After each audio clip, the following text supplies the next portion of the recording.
Mga kapatid, ang humiliya po ngayong araw ng Huwebes pong ito ay hango po sa babasahin kong ito. Marcos, Kapitulo 6, versikulo 17 hanggang 29. Ang pagkamatay ni Juan na taga-bautismo. Si Herodes mismo ang nagpahuli at nagpabilanggo kay Juan dahil sa kagustuhan ni Herodias. Ang babaeng ito ay pinakasalan at kinakasama ni Herodes, bagamat ito'y asawa ng kapatid niyang si Felipe.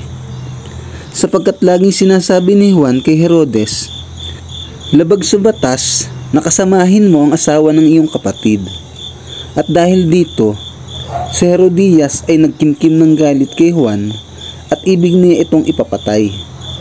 Ngunit hindi niya ito magawa sapagkat alam niyang natatakot si Herodes kay Juan. Itinuturing ng hari na si Juan ay taong matuwid at banal, at sinisikap niyang huwag itong mapahamak. Gustong-gusto niyang makinig kay Juan kahit na labis siyang nalilito sa mga sinasabi nito. Subalit nagkaroon din ng pagkakataon si Herodias na ipapatay si Juan nang sumapit ng kaarawan ni Herodes. Si Herodes ay nagpahanda ng malaking salo-salo at inanyayahan niya ang kanyang mga opisyal, mga pinuno ng hukbo at ang mga pangunahing mamamayan ng Galilea. Nang pumasok ang anak na babae ni Herodias at nagsayaw, labis na nasiyahan si Herodes at ang mga panauhin. Kaya't sinabi ng hari sa dalaga, hingin mo ang anumang nais mo at ibibigay ko sa iyo.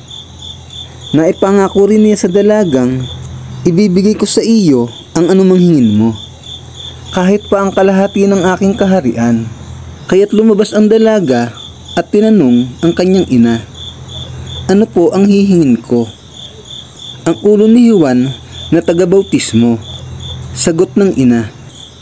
Mabilis na nagbalik ang dalaga sa kinaroroonan ng hari at sinabi niya, ang nais ko'y ibigay ninyo sa akin ngayon din ang ulo ni Juan na taga-bautismo na nakalagay sa isang pinggan. Labis na nalungkot ang hari, subalit dahil sa kanyang sumpang narinig ng mga panauhin, hindi niya matanggihan ang dalaga. Kaagad niyang iniutos sa isang kawal na dalhin sa kanya ang ulo ni Juan. Sumunod nga ang kawal at pinugutan niya ng ulo si Juan sa loob ng bilangguan. Inilagay niya ang ulo sa isang pinggan at ibinigay sa dalaga. Ibinigay naman iyon ng dalaga sa kanyang ina.